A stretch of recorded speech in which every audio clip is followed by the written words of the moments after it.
Yeah. Do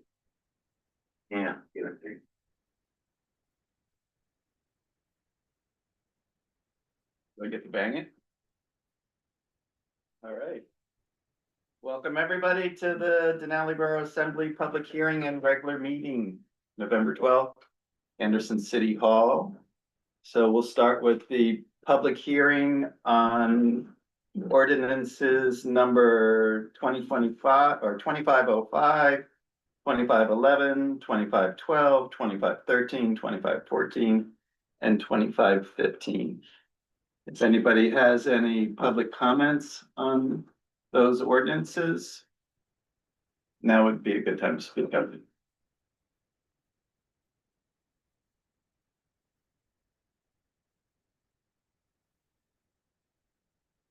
Hearing none, I think we'll go on to the regular meeting. Call the meeting to order. Ask the mayor to lead us in the Pledge of Allegiance. Be glad to, and we've got a flag right here in the corner. I pledge allegiance to the flag Flag of the United States. Republic, which stands one nation under God, indivisible, with liberty and Justice for all. Thank you, Mr. Mayor. Clerk could call the roll.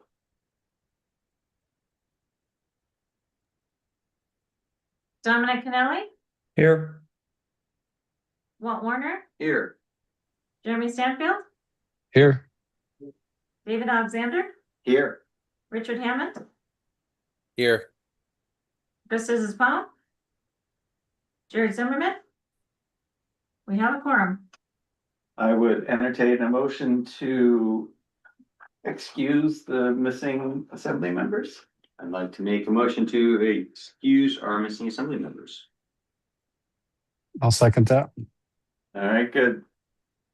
Motion to excuse the assembly members and seconded. Anybody opposed? Hearing none. They're excused. Now's time for public comments. Anybody online or in here would like to make a public comment? Please include your full name, limit your testimony to approximately 3 minutes per person. Any public comments from here? No?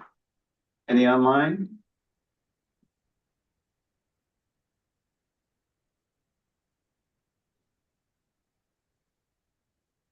No.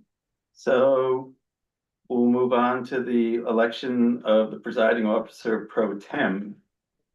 I would entertain a motion to appoint me as the president pro tem or presiding officer pro tem. I'll make a motion to appoint David Alexander as our pro tem presiding officer. Someone to second it? Second. Second. All right, anyone opposed? Hearing none, I'm in charge. Hopefully, everyone will give me a little slack. I'm not Jared. Okay. Approval of the agenda. Motion to approve the agenda? I will make a motion to approve the agenda for tonight. Second. All right. Motion to approve the agenda, seconded. Anyone opposed? The agenda is approved. All right, that brings us to F, we're cruising. Communication and appearance requests. First will be the Minnesota Housing Partnership presentation. Great. We have a representative right here. I'll kick us off. And where would you like me to, should I stand or how does this usually? Like this? I don't know, what do you think, Amber? Or would you like us just to sit? Let's see. That's so that you'd be on It's camera? It found you, so it's To fine. the stage. That is a pretty smart camera. Yeah, the owl is smart. Okay. All right. Yeah. Should I sit here? Maybe start there. Okay. Go for it. All right, I think it's my The owl was pretty smart, but we're gonna go on this owl, please. Great. Well, good evening, everyone. Thank you so much for having us tonight. My name is Leah Hall, and I'm with my colleague Erica McCormack, and we are going to walk through a bit about what we are doing here with you as a project that we are launching. A bit about MHP as an organization, and I'll pass it off, or then we'll go through what the project looks like. And then I'll pass it off to Erica, who's gonna go through what we've learned so far, our next steps, and so forth. So we're gonna take about 15 minutes, so we're gonna kind of move through this fairly quickly, if that's all right. So briefly, MHP, so we are a nonprofit that was born in Minnesota and went national in 2012-ish. So we've been doing national work for over 13 years now. Our organization is really split up into 3 key categories, all with a mission to further housing opportunity across rural areas and Native nations. And so we do this through public policy, research, which also will be a big part of the project we're about to talk about, as well as community development, which is Erica and I's specialty. And so we go around to different parts of the nation providing technical assistance to further different housing opportunities and housing solutions. And you can see our mission statement here just kind of further explains this about how we go, or what we are focused on as an organization with community development opportunities. We specifically target different communities and Native nations that have some of the most challenging housing issues that they're facing in economic development challenges. And so all of our work really revolves around that and being able to grow lasting development capacity. So just a kind of a outline of sort of our key 3 platforms, so you know sort of how we look at our work on the ground in partnership with community. I won't read all of these, but the one I want to point out to you is the first one, which is what we're doing with you now, is free community and housing development support. And so through our funders, we're able to provide a free service to you to provide a long-term partnership, really to help build, again, lasting local capacity for housing and development opportunity. And the next slide kind of gives you a little bit more meat about what we're talking about. So when we talk a lot about housing and housing development, capacity building, and economic opportunity and capacity building, what does this actually mean? And so what I'm talking about are services that would be things like creating and implementing these homegrown housing and community development solutions. So this could be, you know, communities, and you could be looking for creating housing. You could be looking at trying to acquire, preserve, and resell housing. You could be thinking about infrastructure improvement. You could be thinking about workforce housing and so on.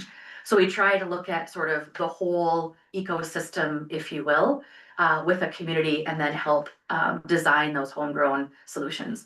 And of course, we know every community that we're serving has unique solutions that we are looking for together. And of course, securing funding through grants, could be other programs.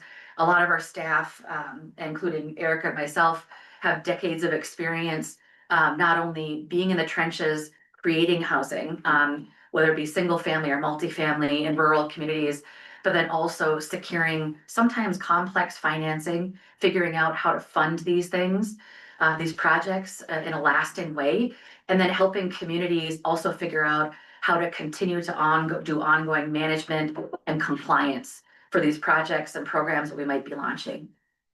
Building partnerships, growing collaborations, like you all, like many communities we serve, you already have a lot of partnerships and collaborative efforts happening. So how are we tapping into that? And as we're moving through our work together. Engaging local voices that guide our work. We did a lot of this today, which is really exciting, and this will be part of our project together. And finally, this tools and strategies for long-term success is really the heart of our work, because long after we're gone, whatever work we've done together over the next year, 2 years, or so on, is yours, will be replicated as you see fit. And it will be as if we were never here and you did this all on your own, is our real strategy for lasting capacity building. Sorry.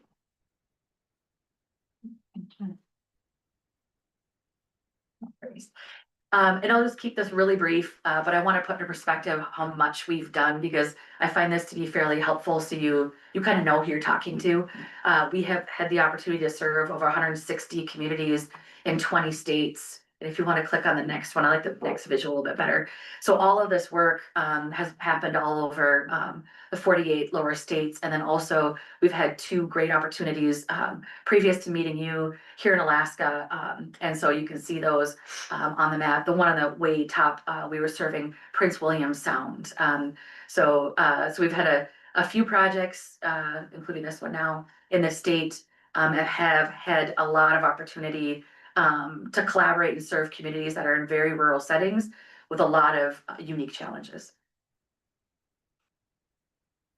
So what are we doing with you? So this is sort of our pathway forward together. And again, this is sort of a living, breathing thing, but based on a lot of preliminary needs assessment work that we've done with your leadership team and other stakeholders, we've sort of designed this path together. And so what we're doing right now, step 1, is really conducting a needs assessment. So figuring out what the landscape is across the borough for existing housing that you have, and then what is the need and how does that look? So if you will, it's sort of an inventory and then sort of a demand analysis. Because we really want to get a handle on what is happening on the ground. We're planning next to then facilitate multiple stakeholder engagement opportunities, continuing meetings with folks like you, employers, seasonal residents and other stakeholders across the borough to understand their thoughts, input on this. And then developing a housing action plan. So once we get a handle all together on, what are you clearly seeing as your supply, your needs, what are we trying to accomplish? What do you want to accomplish? And then actually figuring out step by step, what are some real tangible housing solutions that you can deploy in during a timeline that are reasonable. So we want to save the world. We want everything to be great, but we also are super grounded and realistic in what we're hoping to do with you. So some of the things that we think based on what we've heard from you already is we know there's been a request for strategic land use planning. And so that blends also into sustainable growth. So how are you using the land that you have? What would you like to do moving forward in the future? How can we help you prepare for that or give you the tools that you'd like to have to do that? Internal capacity building. So coordinating these housing opportunities, being ready for projects to launch, guidance as you see fit across all of these categories and policy or zoning or wherever you want to go in that area. Once we get down to those steps, we are available to you during this project, but we are absolutely following your lead. So we definitely will do what you would like in that area. And finally, at the end of all of this, once we figure out what you would like to do, we're going to be your right hands to help you figure out what kind of financial resources you'd like to secure, what makes the most sense for ongoing sustainability and practicality, really, for what you're hoping to accomplish. So that is us in a nutshell where we're headed. I'd like to pass it to you, Erica, for the next part. Okay. We'll find you. Okay, so this is what we've heard so far. We did ask Stephanie to send out a survey. And we sent out the survey last week. We gave survey respondees a week roughly to get back to us.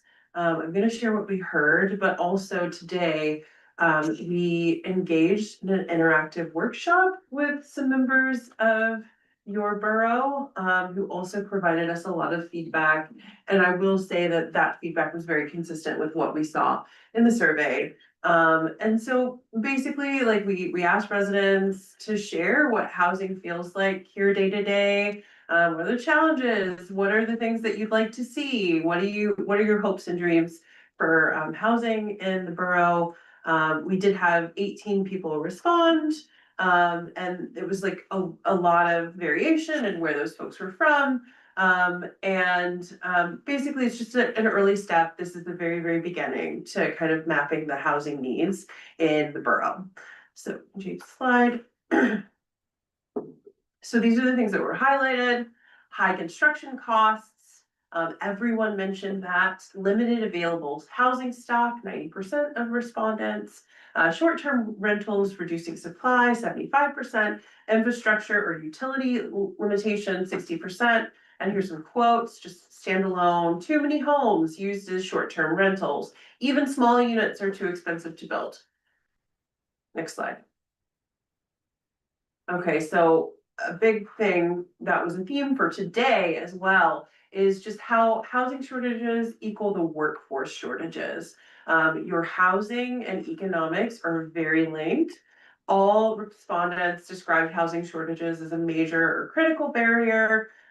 Responses highlight day-to-day trade-offs for living and or working in Denali, overcrowded living, bouncing between two places, living in a dry cabin, not being able to have a family and the housing that's available. The list goes on and on.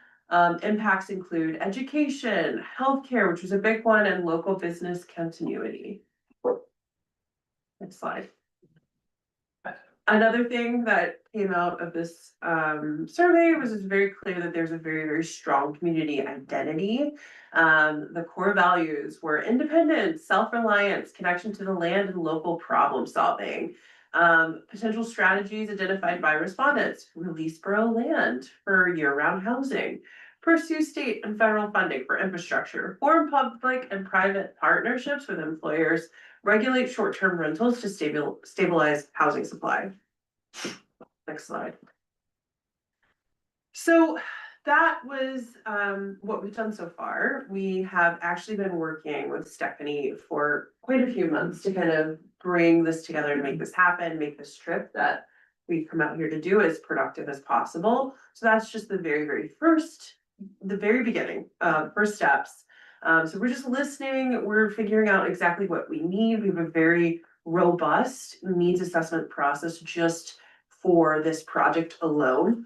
And then we'll dive into the housing needs assessment project with all the points that Leah mentioned, including like supporting with zoning and funding and things of that nature. And then we're gonna go back, we're gonna validate the data, and we're gonna come back. Probably in the summer when the weather is better. Not that it's bad, we love the weather. We're gonna come back and we're going to engage a wider group, a wider net, so to speak, of folks. And get a really, really good, meaty community engagement for this project. And then phase 3 is strategy and refinement, action planning. So that will be after we come out here and we do this really robust community engagement process. And then phase 4 is final report and implementation launch. So that's the process. We're really excited to work with you guys. Thank you so much. Yeah, thank you. I'm guessing there's not enough time for questions, but Yeah, there's time for questions. okay, all right. If you please go ahead, ask away. Yeah. Open it up for questions from either the public or the assembly. So you've clearly been in a lot of places, and every place is unique, obviously, but I'm assuming, I'm curious if you've had experience with a near, is there any community you worked with that's pretty similar to us? Prince William Sound. Okay. And Yeah. Yeah, that's probably closest in proximity. I mean, as far as similarities, yes, Prince William Sound. I would also say we have also worked with communities that have really limited access to power. So examples are like one example that comes to mind really clearly is one very small rural community we worked with. There was a natural gas pipeline that was near them, but it was at capacity. And so we had to try to get creative to figure out, all right, what are some other heating opportunities that we can use to get housing development to happen there? So we had to kind of solve an infrastructure extension challenge as well as create housing opportunity. So, yeah. Okay, so Prince William Sound, I'm just trying to get a scope of what you might perceive, I mean, obviously, we're looking a long ways forward right now, but what you might perceive as some of our solutions. Yeah, so. If you have any Yeah. ideas right now. No, I obviously, mean, so, yes, and I would say really, really briefly here that, this is kind of where we want to land together. So we have a bunch of tools in our toolbox that I would anticipate, might be some that you'd want to look at. So without getting too deep into it, I would say we've got some tools in our toolbox that are some opportunities that you would maintain local control. And also be able to create some housing. And so some of this is like financing that we can assist you in securing that exist. There are resources that can be secured and deployed. It can also be strategies for how you want to extend infrastructure, how you might want to address that infrastructure extension. To build additional housing if that's the case in different parts of the borough. But what's a little tricky, and I don't wanna get too crazy about it, is that what's a little tricky is that we're kind of trying to get there with you, because I wanna make sure that we're not starting to throw out some ideas Absolutely. until we're all at the table and we Okay. get to that spot. Well, thank you. Yeah. What, maybe you could give like an example of, you know, what some other, like a project that you finished and, you know, that they've maybe years ago that they've gone down the road and the results that they've had, or what they've done, Yeah, okay. I'm just to gonna- give us an idea. of what- Yeah, so I got one. So we, through a housing institute model, which I didn't get into, but we have done regional approaches, in one very rural territory. I'm thinking about, there are a lot of very small towns that are speckled across. These are 1 and 2 person shops. So there's a city administrator in one, there's somebody who's an EDA, Economic Development Authority and Housing Authority, and I think also combo city administrator. So these small communities kind of band together and said, well, I want 2 or 3 homes here. I want to do a rehab project over there, and I'm really looking at doing some homeownership here. And so we've got all of these towns together who then decided that they wanted to apply for funds using our technical assistance in different ways. So we kind of had this really neat kind of peer-to-peer opportunity where they're all leveraging one another's expertise and then launching projects. So we had one town that was landlocked that annexed some land into itself that no one really saw coming. It was one of those things that it just evolved as something with them. So now they're slowly, and it's not magic, we're not snapping our fingers, but now they have land and they're slowly now developing some single family homes. We had another community that didn't think they could ever build a multifamily affordable workforce housing project because they were really small, they were too small. But we figured that out. And so they're actually going in for financing right now on 24 units, which is gonna make a big difference to a lot of families out there. And then last is another small community in that group that had a lot of elders that were aging out and they needed to move into the city, or were choosing to, I should say, move into the city and wanted to sell their homes, but their homes were in disrepair. So together we figured out, we created a fund locally, it was under local control. I won't get into how we did it, but I'll just say what we did. And that fund specifically is to rehab these homes so they're ready for a new family to come into when this elder moves. So, yeah. Nice. So neat examples. Thank you. Yeah, thank you. I had a question. Hi, Jeremy. I'm on the TV. Sorry, I couldn't be there in person, but thank you for coming. Thank you for the presentation, and thank you for helping us try to tackle this problem. I was just curious, I know you've had a chance to kind of pulse on the community, got a few responses, and now you're going to be digging into the data capture and that. But first thoughts, like, do you find any of our challenges unique compared to some of the other ones that you've worked with? And then do you also find any of the comments that were provided to be anything kind of out of the ordinary or maybe in line with what you see? Yeah, I think that there's a lot of novelty in this project for sure. But I don't think that that is so novel in the sense that solutions aren't possible, if that makes sense. There's a particular and a lot of the rural communities that we work in, I'm thinking in particular of, for example, the Iron Range in Minnesota, there is like this very gritty kind of bootstraps mentality of like, we're here, we're gonna do it, it's grit, Iron Range grit is what they call it. And I'm not even from Minnesota and I know that.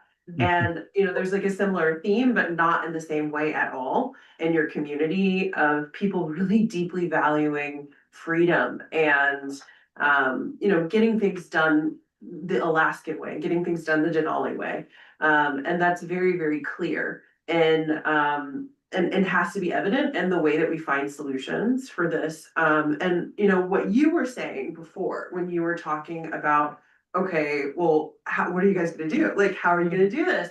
That's one of the things that I was thinking about is like, some of the low hanging fruit is absolutely, the zoning issues that keep coming up and trying to get people, because there is this mentality, it sounds like, of, there's a need for zoning when it comes to things like safety, and, easement, things like that. But, there's also a desire for people to stay out of your business and to not tell you what to do.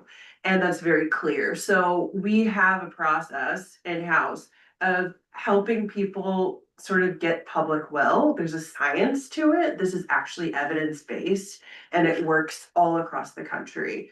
And you get people to agree to a shared value, essentially. You identify the shared value and then you say things in a way that people can understand it and they can kind of get on board.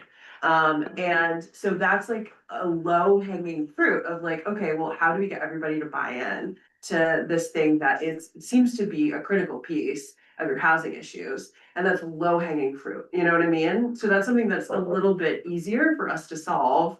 We can't change the cost of lumber. Like that is not something that we're able to do. I'm sorry, we don't have the ability to do that. But we can look at funding.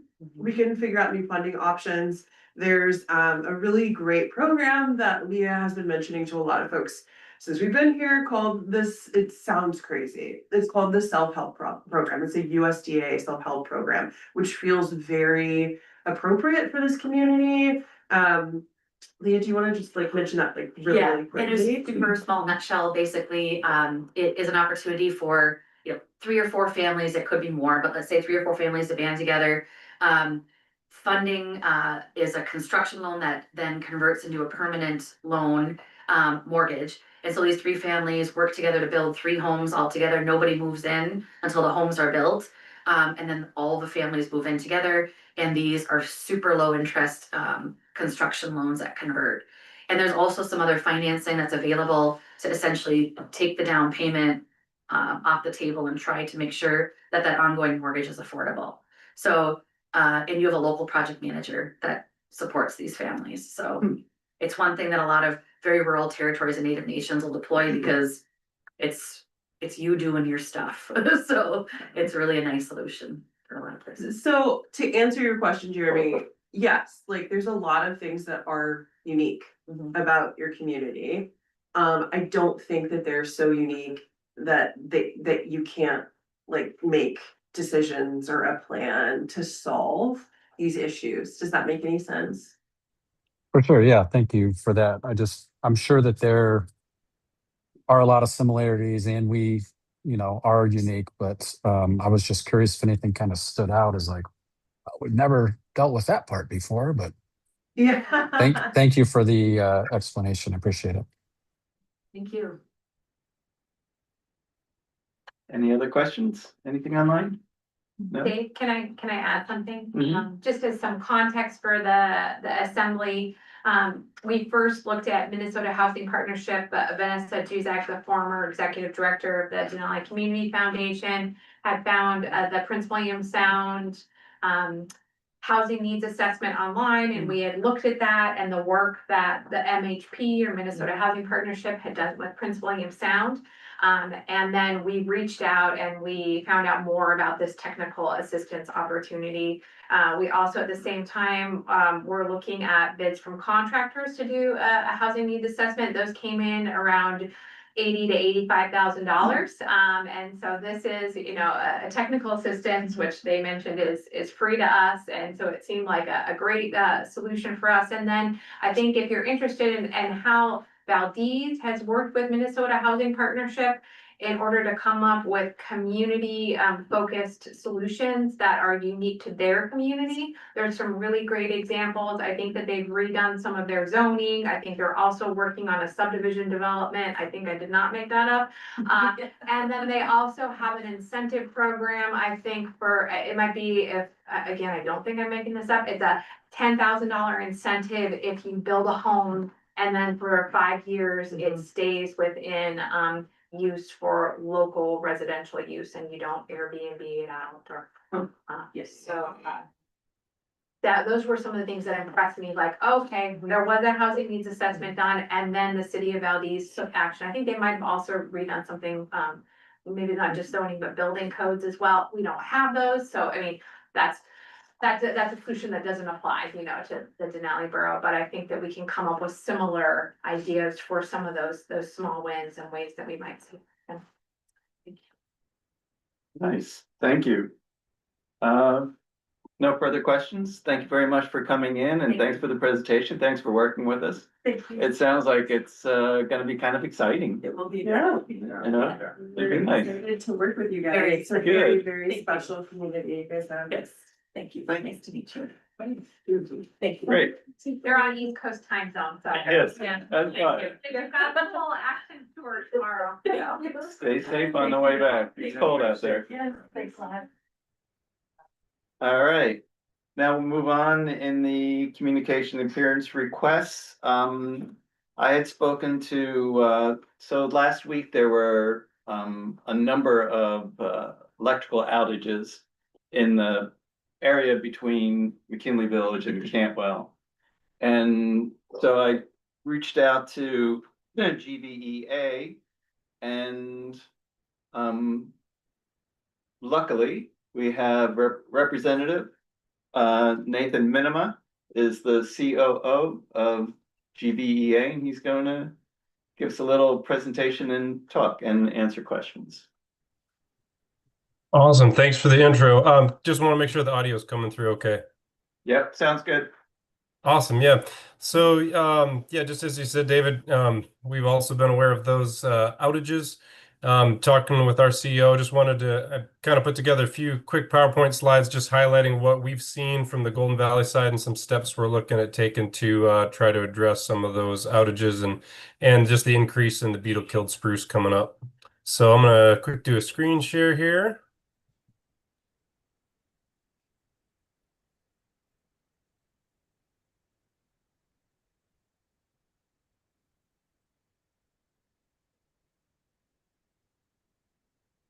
Hopefully that's showing up good for everybody. Yes. Awesome. Okay, I'm seeing some nodding heads. All right. So just kind of a couple things that we've seen. I pulled the past outage reports that we've been seeing, and I guess you guys living there have been noticing it obviously as well. But for the first 9 months of the year, we had right around five outages on the Cantwell feeder, which is Cantwell City going north to McKinley Village. And then October to present, somewhere around 11 outages. So there has been this drastic uptick recently. Looking at the notes from the field crews, all of those have been from beetle kill spruce falling into the lines.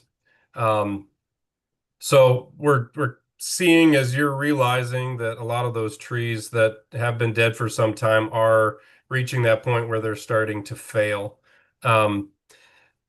One piece of info I think we shared publicly a while ago, but we did just recently get a line crew reestablished in Nenana.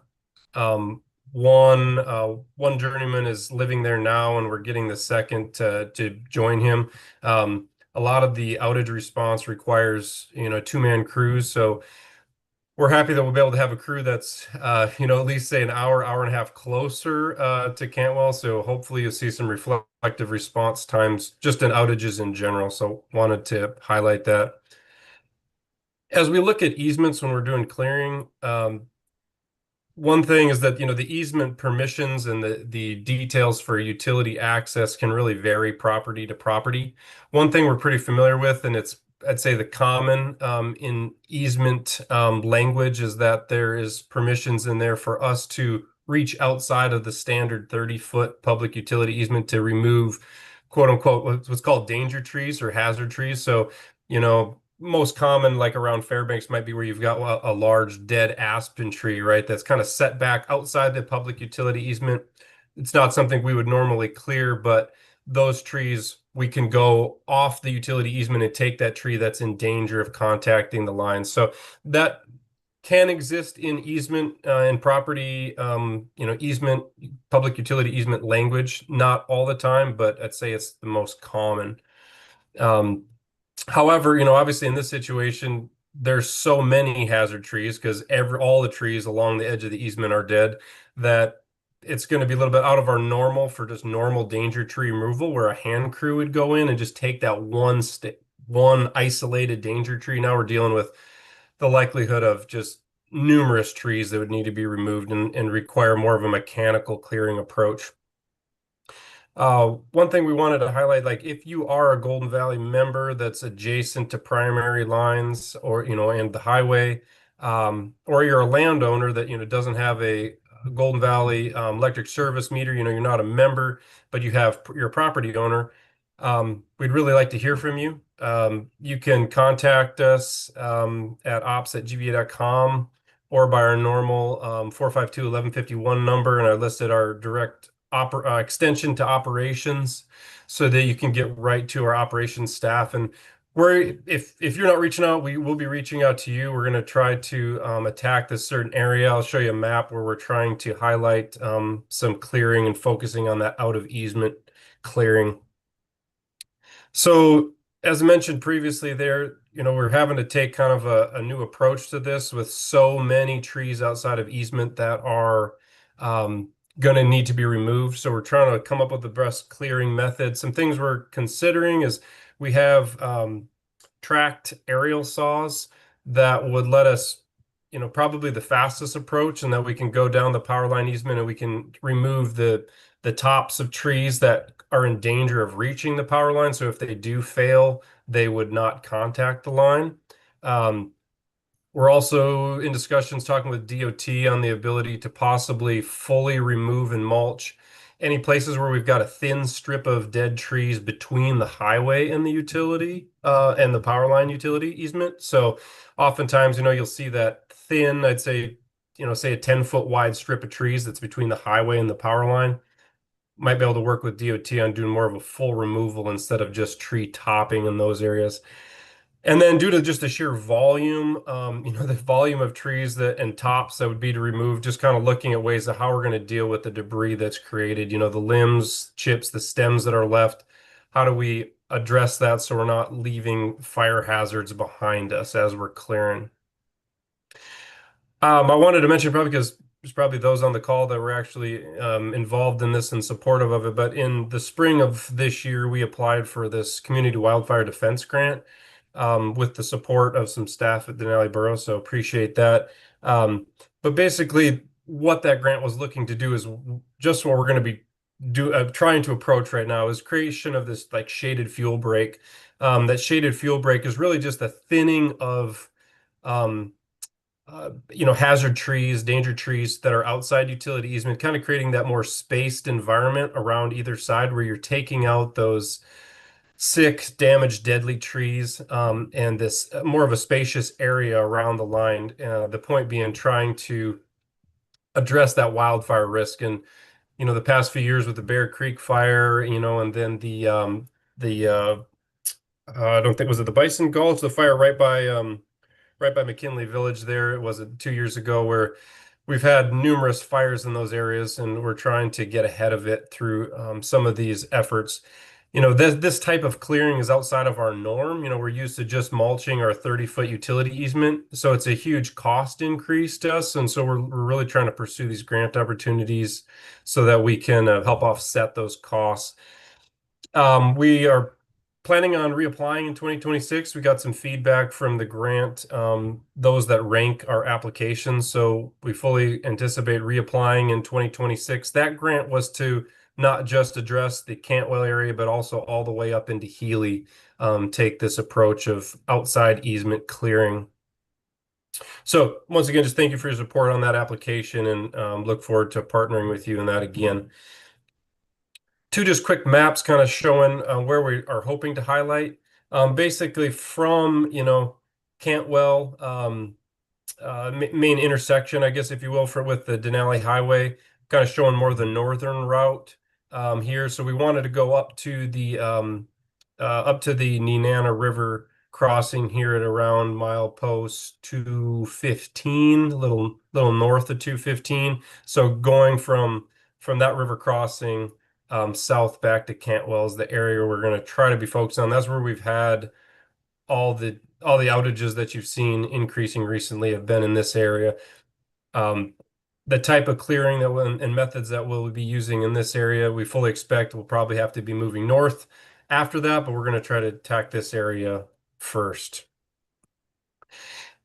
This was just from actually a little bit of an older publication, but I thought it kind of showed and demonstrate what I'm trying to talk about here as far as the clearing back from the line. So, we have our typical 30-foot right-of-way public utility easement where the power line's constructed. So you've got 15 feet on either side of the power pole.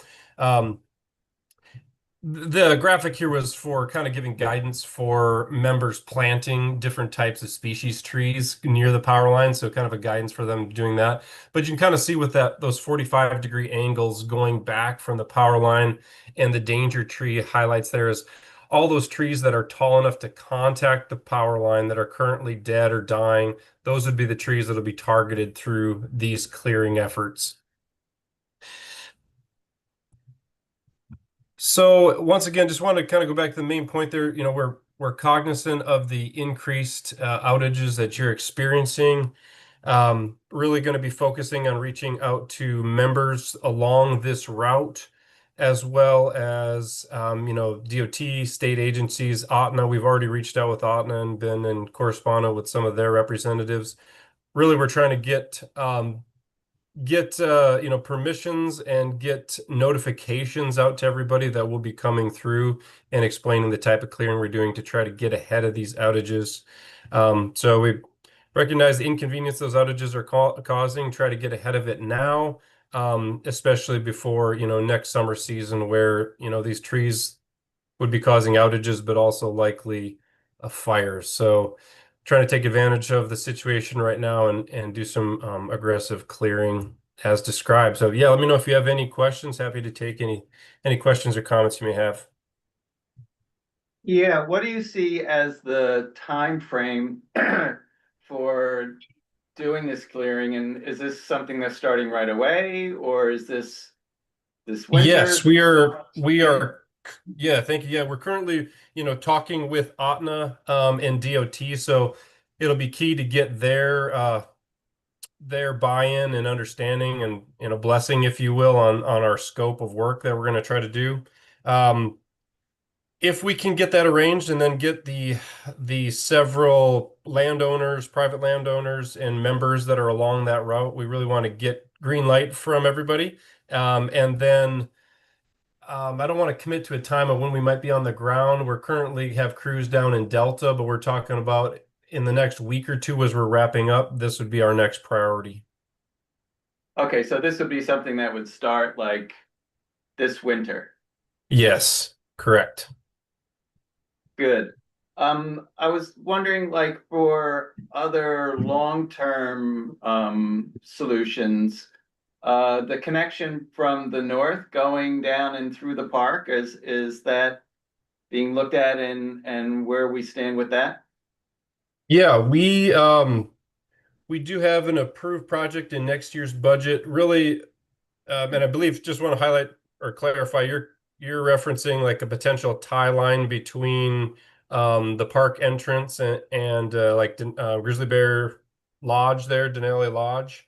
Yeah, coming south from, Healy, or the tying in that direction. Yeah.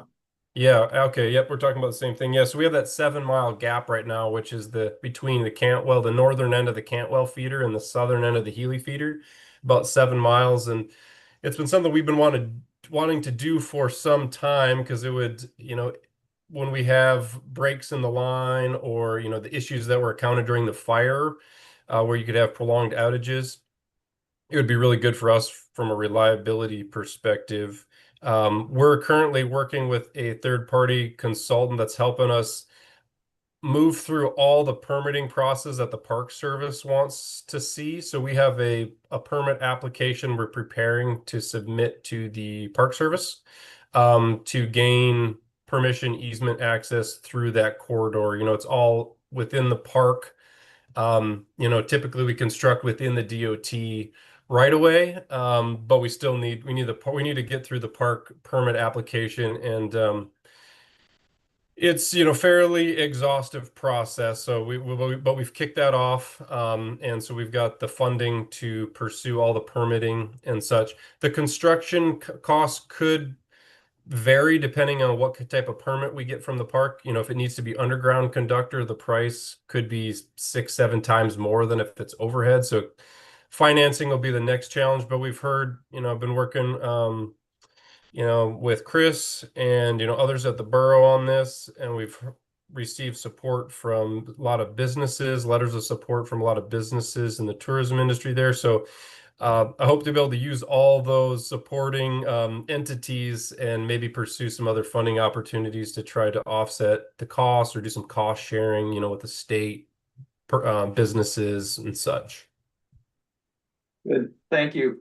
One other thing that I've been hearing from, my neighbors and, that I've experienced is that with one thing that could be done sort of immediately as far as making it a little bit easier for the residents down there is that, if there was some indication on the website, like just what the duration would be or what you would expect the duration would be, I mean, last year we had the landslide and okay, that's gonna be a big long one. And so we know, okay, you gotta go out in the garage, you gotta pull out the generator and and during the summer, it's not that big of an issue, but now, like it's -12 now, it becomes more of a problem.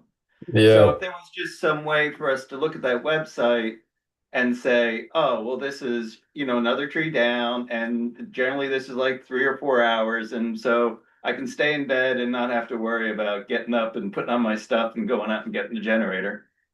Yeah, absolutely. Yeah, it can be, an outage there can be multiple different reasons. Obviously you're tapped off the transmission line there. So like it could be a transmission caused outage or distribution, so I can definitely pass that on to our member service reps. So they're the ones that'd be doing the Facebook posts on anticipated times and whatnot.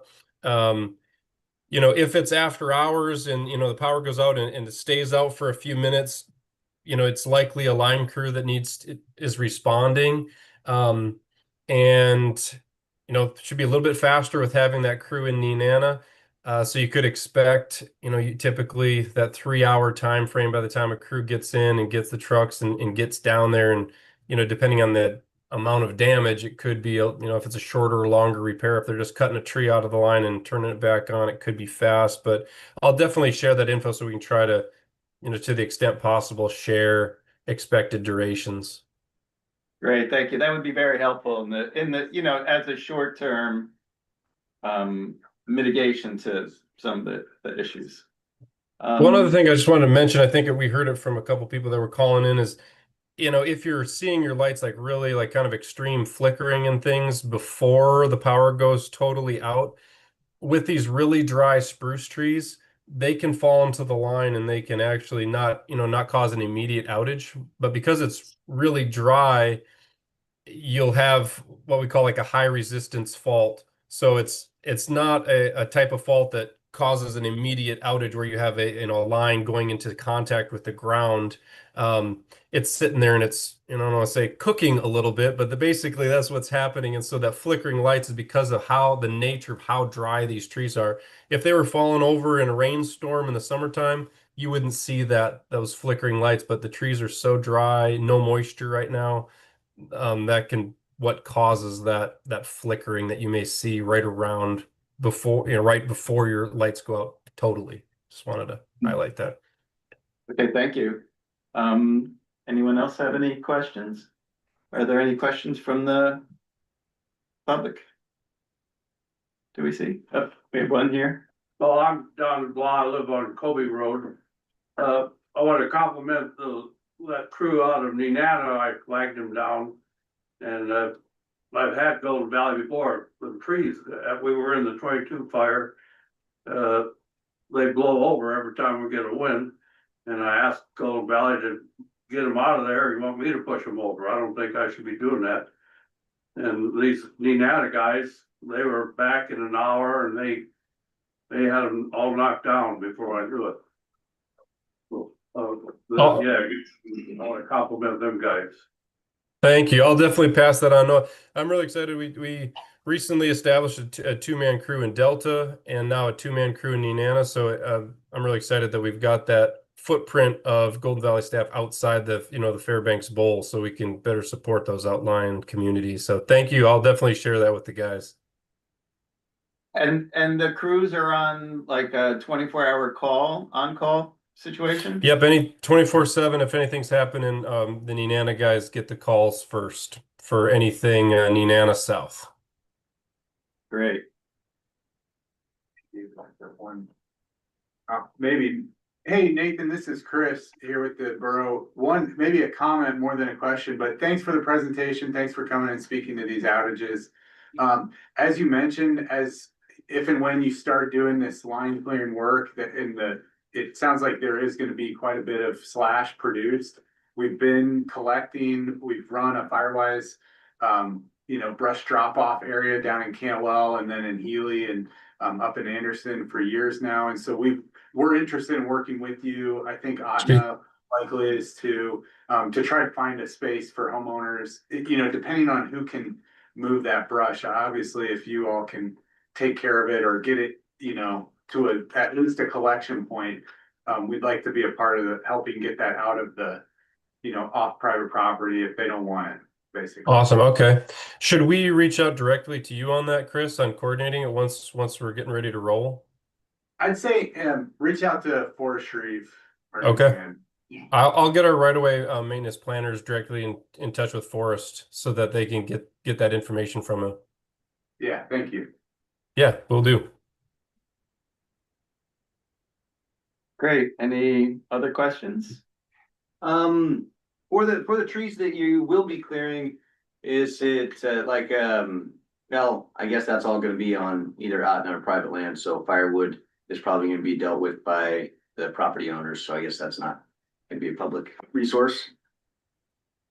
Yeah, definitely, if you're private landowner there or, or Golden Valley member or both, when we reach out to you in advance, let us know. I think that's something on the danger trees. Like if we're reaching outside the easement and owner has a request where we can put the logs in a certain place, we can address those requests, as they come up. So yeah, please share that. Please share that with individuals. Thank you. Anyone else? Well, great. Thanks very much for coming and talking to us. I really appreciate it. And thanks for being so responsive and being available on short notice. Absolutely. Thanks for the opportunity. All right. Have a good night. Bye. All right. That ends our communication and appearance requests. That brings us on to the minutes of the previous meeting. I'd entertain a motion to approve the October 8th and October 28th meeting minutes. I'll make a motion to approve the minutes for the October 8th and 28th minutes. I'll second that. All right, it's been motion made and seconded. Anybody opposed to approving the minutes? Hearing no opposition, I'll say that the motion passes. All right, that brings us on to certifying the November 4th regular election. And like to, if we all have that thing, to Warner, congratulations, Mr. Samfield. Congratulations to everybody who ran and was elected. Is there a motion to certify the election results? I'll make a motion to certify the 2025 general election results. A second. All right, the motion's been made and seconded. Anybody have any objections to certifying the election results? Seeing none, the motion is passed. It's official. Well, thank you. Congratulations. Congratulations, Jeremy. Okay. Thank you. Now Amber will administer your oath of office.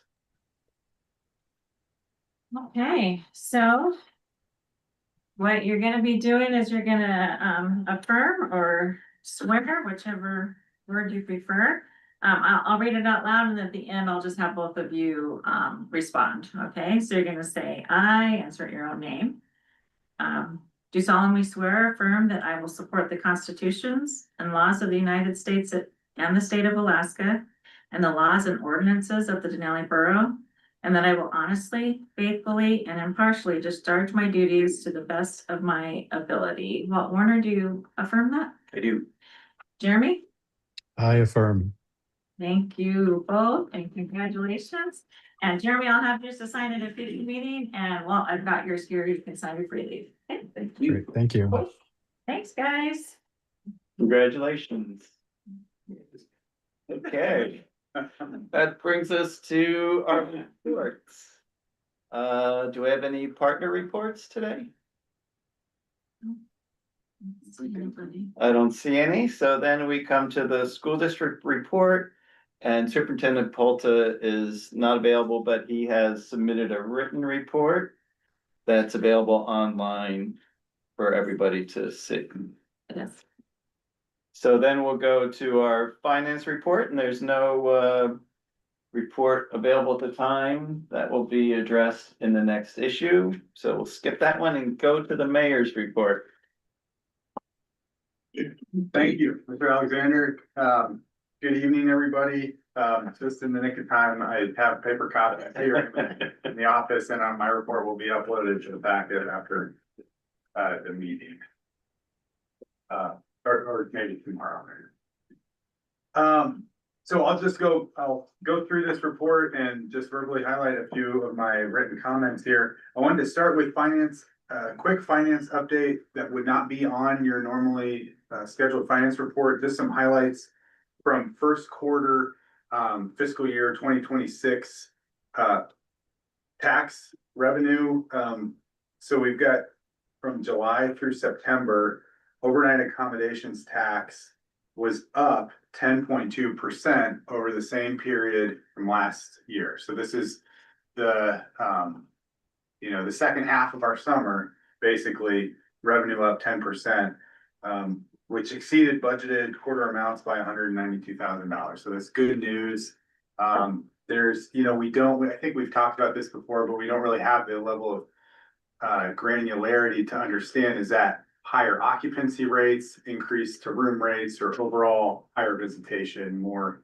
But it's good news regardless. Alcohol revenue is up a more modest amount, 1% over last quarter or same period last year. Marijuana revenue, interestingly, is down 8% over last year. And for reference, alcohol and marijuana revenue now make up about 10% of our total tax revenue. Overnight accommodations is 90%, severance tax is less than 1%, basically. Again, and moving on to severance tax, that was up 15% over last year, but still amounted to 0.3% of our total tax receipts for that quarter. And that's mostly coal. Coal and gravel, yeah, but I would say, yeah, the majority would be coal. Yep. Moving down, just some items of interest. I wanted to highlight Alaska Geographic. I met with their executive director, Andy Hall, in the last month, and he was in to basically highlight the building project that they have going in McKinley Village. I think for those who maybe travel through there, they may have noticed that. Our, neighbors down there have certainly noticed that. It's Alaska Geographic owns the site of the former 229 Parks restaurant, and they are developing a 12-unit employee housing unit in partnership with the park. Alaska Geographic is one of the two kind of key park partners, along with the Denali Education Center. So $1.2 million project, or I'm sorry, $1.2 million National Park Foundation grant, and just highlighting their, the work they're doing to kind of help meet their housing challenges. Highlighting the Alaska Division of Public Health, a big thanks to the public health nursing for coming down and bringing the flu shot clinic to Healy. They administered 70 flu vaccines October 21st, and they continue to work with, we had a debrief with them, and they're continuing to work with the school district's nurse, new nurse Sam Kimmel, to get kids their childhood vaccinations. Big thanks to Golden Valley for the report. I have some kind of notes in my report about that, but yeah, Mr. Alexander, thank you for reaching out and inviting them, and that was really informational and great news that it's gonna a pretty rapid response here. I might skip over highway contract bonuses for now. And then I just wanted to mention, I have commercial use permits highlighted in my report. We're making some pretty substantive changes to the program and rolling it out next year, and want to make sure that everybody, especially those who are impacted by those changes, are aware of those changes and have an opportunity to come in, chat with us. But I'll leave that for land planner Trina Haugen to speak to later. And I just wanted to mention, we had posted about the Conference of Young Alaskans. It's coming up. It's at the same concurrent with the Alaska Municipal League annual conference, starting December 9th. And we had an interested local young adult, Izzy Brown, who grew up in McKinley Village and is now currently attending school in Anchorage. She's willing and able to attend, so appreciate her stepping up and being willing to represent the borough, and also just contribute to what municipal governance should look like moving into the future. And this is another plug for our elected officials. Thank you to those incumbents who ran and won.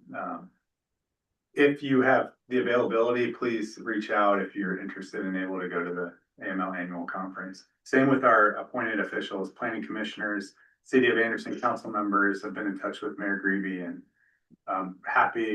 we'd be happy to have more at that conference. All I got, thanks. Okay.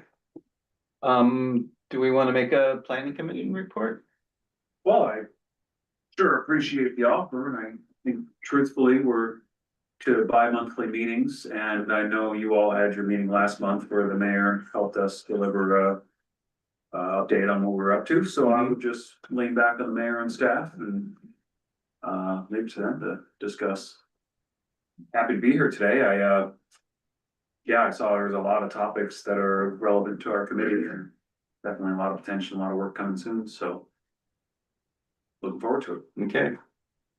I guess I should make the finance committee report from our last meeting, give a quick summary. So we met last week, what was it, just last week? And we talked about the mayor's salary, which we'll address later on in our meeting today. Also, we had some input with the borough staff on commercial use fees, and went through some of those items and gave our input. And it was very productive, and thank you very much for the staff for including us into it. Sure. Anybody have anything else they want to add? Okay, we'll move on to assembly comments. Before you start eating? Any comments? It was exciting to have the MHP here.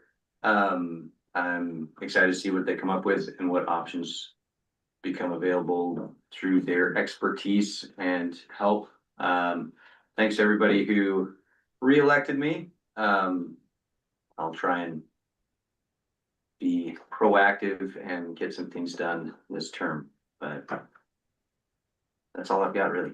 Okay. How about, Mr. Canali? Thank you. I'm good for now. All right, Stanfield, I'm also good. I'll save mine until the end. Thank you. Mr. Hammond? Yeah, I'll do the same thing. I'll save them to the end. Thanks. Yeah, we can wait till the end. That's good. All right, let's move on to ordinances for introduction. The first one is ordinance 25-16. Accept and allocate Denali Commission Surface Transportation Match Gap Funds for separated pathways. I'll have the mayor address this. Sure, Well- thank you. Don't we need a motion to introduce? Oh, I'm sorry. I'll move to introduce ordinance 2516. Is there a second? The motion to introduce was made and seconded. Thank you very much, Mr. Cali. Mayor. Oh, and does anybody, no, do we? No, okay. Just need to introduce it. This is my first time. Yeah, well, thank you. I'll take a quick minute and speak to this ordinance. So this would accept and allocate up to $300,000 for expenditures related to for eligible expenditures under the Denali Commission Surface Transportation Match Gap Program. We applied for these to meet our needs for the Healy area separated pathways, and also includes the highway side pathways between Healy down to Antler Ridge Trailhead. This would allow us to save Denali Borough dollars for other projects, swap 1-for-1 Denali Commission dollars in. And so this covers roughly half of the local participating share, which is the borough's commitment for the two projects that are, I think, spelled out in here: the Tri-Valley K-12 school pathways, and the highway side separated pathways. So appreciate your consideration of this. So this, what we would have had to put in the 600,000, this uses 300,000 of it, and the other 300,000 was from the I don't know. The local assistance and tribal consistency funds, those LA and the LATCF, that was COVID relief dollars. They were shared with the borough. There was some intentionality behind it, but effectively, as I understand it, and we'd have to check with the finance team, but those could be used for a very wide range of Denali borough needs. So I think maybe one change is the dollars allocated under these ordinances stays the same. We would just utilize fewer of those dollars that were allocated for these projects. Okay. All right, any questions from anybody? I guess we take, is this a roll call vote for introduction, or Yep. like to have a roll call vote for the introduction of ordinance 25-16? Walt Warner, Yes. Richard Hammond, Yes. Dominic Finale, Yes. Jeremy Stanfield, Yes. David Alexander, Yes, it's unanimous. all right. I It move is- to postpone ordinance 2516 to December's meeting. Seconded. The motion's made to postpone and seconded. Anybody disagree? Hearing none, that passes. It's postponed to the next meeting. That brings us to ordinance 25-17, mayor's salary. Entertain a motion to introduce. I'll make a motion to introduce ordinance number 25-17. Second. All right, it's introduced, a motion's made and seconded. I guess I can talk to this because of the finance committee. So this is a ordinance that sets the mayor's salary for the fiscal years 2027, 28, and 29. So these are the years after the next mayoral election, correct? Yes, Correct. It doesn't go into effect until, after the next election. right. And after looking at a bunch of comparative salaries and what we had done in the past and where we think that the mayor's salary should be to be competitive in the marketplace, the finance committee has come up with these numbers right here for increases for 27, 28, and 29. I think that was like a 6%, then 4%, 4% for those 3 years. So after a bunch of discussion, that's what we came up with. And so we recommend that the assembly approve those figures. So we're saying that our mayor's position is essentially a grade 12 to 13 on the equivalent pay scale.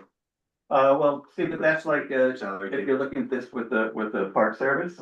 So, that goes, so each step is each year you would get a step up. Right. So, I mean. So we're like halfway between the two. Yeah, yeah, yeah. I mean, to give you, I mean, I don't wanna name like who's a what or who's a whatever, but, yeah, maybe that's not a good idea. But like the superintendent, I think is, like maybe a 14. I think that's correct. Have we proposed, maybe part of the salary being in like, a locally traded commodity such as like furs or coal or something? I go naming chickens. Roadkill moose. No, we haven't. So we have a motion to introduce, and I'd like to have a roll call vote on that. Or is there any other discussion? Hearing none? All right, Jeremy Stanfield, Yes. Richard Hammond, Yes. Dominic Finelli, Yes. Walt Warner, Yes. David Alexander, Yes. unanimous. Okay, the motion passes and ordinance 25-17 is introduced. Do I have I'll move to postpone ordinance 2517 to December's regular meeting. I'll second that. Okay, it's moved and seconded. Is anybody opposed? Hearing none, it is passed. So ordinance 25-17 is introduced and postponed until the next meeting. Still be way cooler to get paid with something else. Cash is so cheap. So that brings us to ordinances for consideration and or approval. The first one is ordinance 25-05. This is the establishing a healthcare provider assistance program. If I could speak to this first, since I'm on the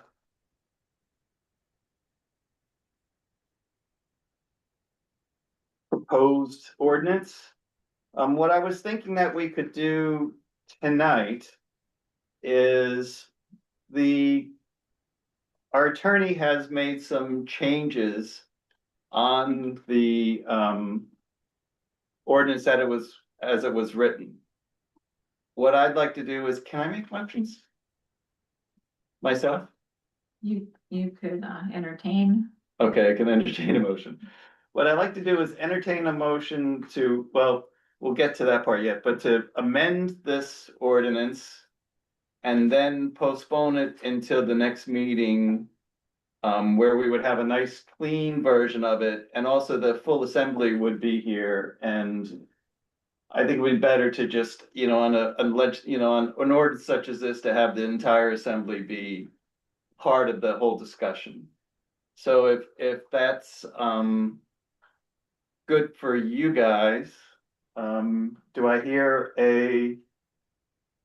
one of the changes are, there were two sections in here that the lawyer asked for: the definition of a healthcare provider And so I did a little internet sleuthing and saw what the state was, what their definition was, and I thought that it sounded pretty good.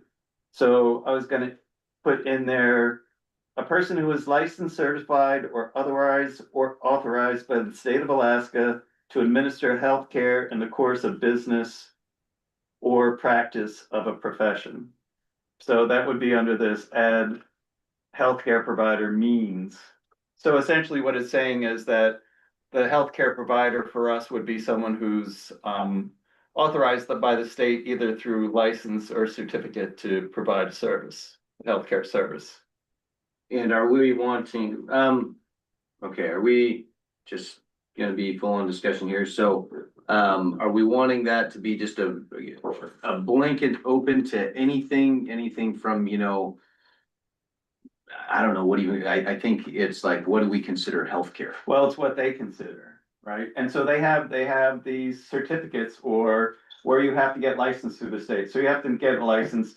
But it's very broad, so it's like acupuncturist. Right. So are we wanting to keep it that broad? That's what I'm saying is, Yeah. do we want to limit who this funding is available to? Do we want it, you know, some kind of general practitioner, a chiropractor, dental, or are we just wide open for, you know, massage therapy and everything else? Well, actually, massage therapy is included in there. When I looked through the list, it was very extensive. Right, because they'll have their next code or whatever. Yeah.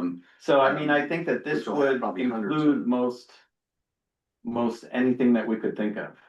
That Right, would be, and so my question is, are we wanting to put our own limits I see what you're saying. on who is eligible for the funding?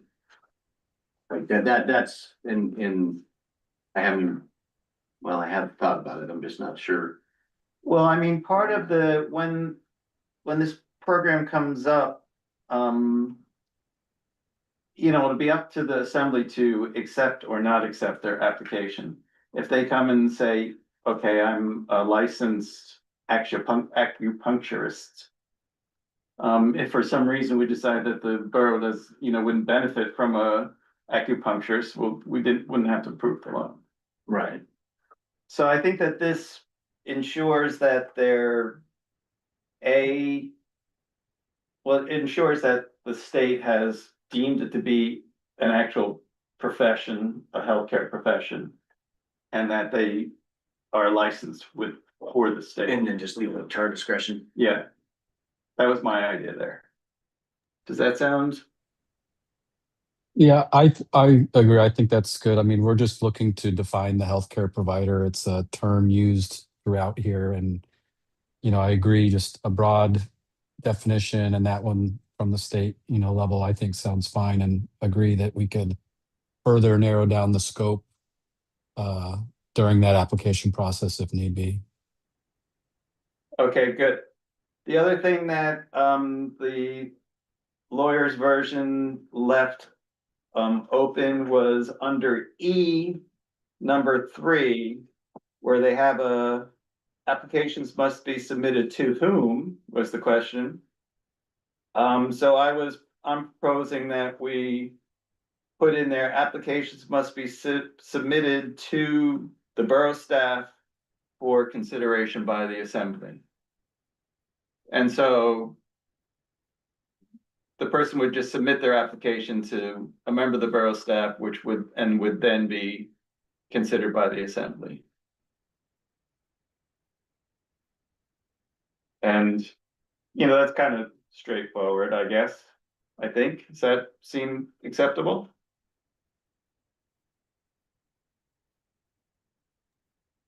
Could I clarify on that? Uh-huh. I think often the code has been prescriptive in the mayor or designee. And I Okay, think it would be helpful for the future. Somebody to help out, either the So- mayor or the clerk, or if that's. what would you suggest? I would suggest the mayor or designee because that's Okay, standard in other. so codes. for the mayor or designee for consideration by the assembly. Submitted to the mayor or designee for for consideration by the assembly. And do we all like the $100,000? Was that determined because of what we figured we have available that wouldn't step on any other programs and leave us with happy reserves? What was our determination for that amount? We have, yeah. That we just randomly came up with that number. Does it seem like a big number? Okay. But one of the things I'll say that this framework here would allow a completely different program to be added in, as an additional ordinance. So if we were to say, want to kick in some larger amount for, say, to help support a clinic, that could be done as a different ordinance and would fall under the, this framework. Cause I had several conversations with Vanessa Jusak about this, Mhm. with the nonprofit that they're starting. Yeah, exactly. But their goal is a clinic. Yeah, And she said, yeah, this program really isn't for us. It may be useful, but it's not really for us. Right. But, we're talking to her like, hey, if you guys can come up with a proposal, we might be able to do something else for that. So. and I think that would be excellent. I think it's a great idea. But you're right, this program doesn't quite fit in. But the framework of this is that we can fit in another, under this healthcare provider services funds and programs, a new program that would, once we know exactly what that would be. Right. Do something specific. Also, I had a conversation with Aurora AG, who works for the I'm forgetting that. I wrote it down here too somewhere.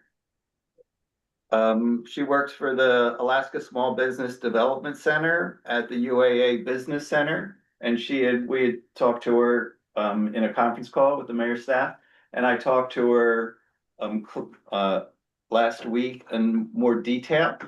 And they have a couple of programs that would actually fit in nicely with this particular program, where they would guarantee up to half of our loan.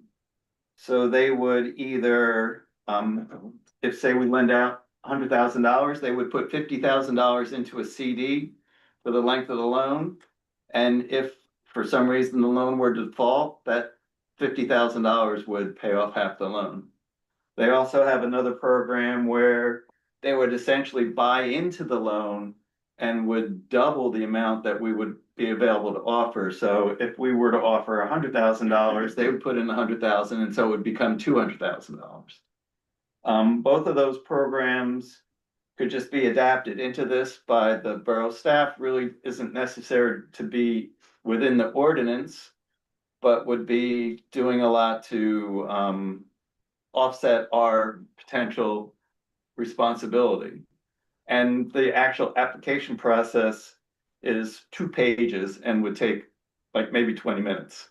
And so she was very excited and thought that would, this would be a good fit for that. So that's one thing. Also, they have loaned out to 117 businesses, and there have been 2 defaults. So the default rate, she says, is extremely low on these sorts of loans, which are sort of high risk, but I found that very, sort of comforting. So right now, I would entertain a motion to accept the changes on the ordinance as proposed by the borough attorney with the 2 additions that we just made. And to amend the ordinance. Does that make sense? So we need a motion to amend Ordinance, ordinance 25-05. yes. I have a quick question before we get to that real quick, Uh-huh. Dave, if you don't mind. you know, kind of to your point, Walt, my recollection of the discussions, at least initially, that the idea was to fund this new fund with 200,000, limiting any individual application to 100,000, and that 100,000 was it wasn't just a number made up. It was kind of based on some feedback and discussions over, you know, what it would do, what would it cost to start up a practice in the area. You know, sometimes it might need you know, outfitting a space, things like that. But we did want to have a cap in there. And I know that throughout this discussion, that $200,000 fund balance, or I guess limit, has been stricken out. And it just says something about like cannot exceed the fund balance. My question though is, and maybe it's procedurally, is it an entirely separate discussion and ordinance to then decide on funding this new fund? Or does that need to somehow be included in here? Because I would like to just see some, you know, if we're going to take that $200,000 limit out, you know, how do we go about that? I'm curious. Well, the $200,000 is the limit for the fund. Each individual loan still has the limit of $100,000. Yeah, but that $200,000 limit of the fund has been stricken out. Yes. Right, because we were thought that this would give us, because we are going to, through ordinance, fund the fund.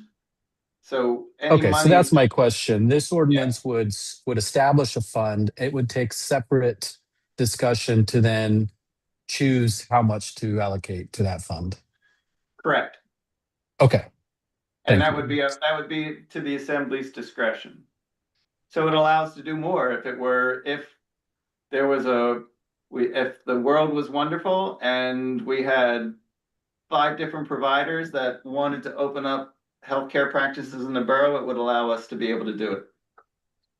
Okay. Well, I would then move to adopt the changes recommended for the attorney in regards to defining a healthcare provider, as well as who the application should be submitted to, as well as postponing it till the next meeting. Seconded. Okay, good. Do we have to have a roll call vote for that? No? Is there any discussion on that motion? The motion is to make the changes that the lawyer recommended, add the healthcare, the definition of the healthcare provider, and the to whom portion of this. No discussion. Is anybody opposed to the motion passing? Hearing none, the motion passes. So changes will be made. We'll have a clean version of this for consideration at the next meeting. Just to be clear on, when you say clean version, it'll still have the red and green, but you won't have an additional document. Yeah, One document. Right, just one document, right? Does that sound good? Is that right? That's right. Is that a good idea? I think so, right? You're doing good, David. Good. I'm nervous. All right, we're rolling along. All right, well, that's good. Maybe next week, or next month, we can, which is really only 3 weeks away, or I guess really, but we can put our stamp Just on a that. Point of clarification, Jeremy, that was to also postpone to the next meeting, correct? It was a pretty encompassing, all encompassing. Decision. Okay. All right, thank you. Okay, that brings us to Ordinance 25-11, accept and allocate comprehensive economic development and strategy funding. Mr. Mayor, speak to this? Sure, I think I spoke to this last meeting. Again, I'd highlight a few things. This economic development strategy will guide actions into the future. It kind of complements many of our existing borough plans. It follows a framework. It's a prescriptive framework from the Economic Development Agency. It's based on gathering consensus. We expect a contract for this work, and so that's one of the things. The responsibilities we hope to shift is that contractor, much like we saw with the Minnesota Housing Partnership, helping to bring together community partners, reaching consensus on economic development strategies. And this would increase our eligibility for Economic Development Agency funding into the future with a approved strategy. And the strategy will come back to the Assembly for approval. And do we have, do you have an idea who the contracting people would be, or would just be out to bid? It'll be out to bid. There's a number of firms that do this kind of work in Alaska. There are, much like the Minnesota Housing Partnership, there are kind of pseudo quasi-public entities that do this work. And there's a University of Alaska Anchorage kind of foundation arm. That's part of what we were just. Yeah. So there's like public-private partnerships or pseudo-public organizations that do this work too, that we would expect to bid. We did commit to putting this out. We did expect to work closely with the Denali and do expect to work closely with the Denali Chamber of Commerce, the Denali Community Foundation, and a variety of other community partners. But we're actively working up the request for a proposal right now. If we, man, I would kind of like to see an example of one of these. A completed one, because I still don't see it. Like to me, the only benefit that I see, like, where the rubber meets the road is, okay, we're now eligible for more grants, which I hate writing grants just so that we can get more grants. I don't like it. We're spending $70,000 so that we can go get more money. I don't know, and I hope that I'm absolutely proven wrong. And obviously this is a thing and people do it, so. And it's more of a sort of like a planning document, or maybe, something that would guide us in future endeavors to increase the economic base of the borough or whatever, I would assume, correct? Yeah, I think much like, Minnesota Housing, the kind of developing a housing strategy, this would be, housing's gonna be featured in this, right? Because it's all interlinked. I think one outcome I might see from this specifically is, like, we've had out migration, much like a lot of other rural areas in the state and the state of Alaska as a whole, our population is declining. How can we reverse that? This is gonna speak to strategies that kind of help grow our economy, keep people here, diversify businesses, make business, help businesses to be more resilient to economic shocks, like COVID-19, among others, wildfire, big disasters, things like that. So much like the housing partnership, we hear about housing all day long from all of our different partners, big, large employers, small employers, seasonal workers. This is going to be the same. It's going to help guide the borough, but it's also going to help our partners think about economic development strategically. And inside of this larger borough-wide landscape, not, kind of bring them out of whatever silo they're in, whatever product or service they're offering, I just, in the limited experience, extremely limited experience, what I see is a couple people in an office drawing up a plan, spending a week or two on it, and I just have a hard time spending $70,000 for something like that. A couple people in an office somewhere, coming up with a plan to me is like, hey, we'd be happy to pay, you know, $10,000 or $15,000. But $70,000 is a lot of money for some time on some PowerPoints. Like that's just how I see it. So I would kind of like to see an example of one that's been completed, like, hey, were they out there like interviewing people, you know, actually boots on the ground, talking to people, you know, what all is entailed in, you know, what are we getting for $70,000? You know, because if it's a couple of clerks in an office somewhere that spend, you know, let's say 80 man hours on something, you know, that's almost $1,000 an hour. Which, you know, if they're really, really, really good at their job, $1,000 an hour, fine. But that's, boy, they better move mountains for $1,000 an hour, the way I see it. Well, I think the scope of it is larger than that. I think, Walt, and you know, this is also, that's only half of it. It's $140,000. There's a matching grant component to this, Right. which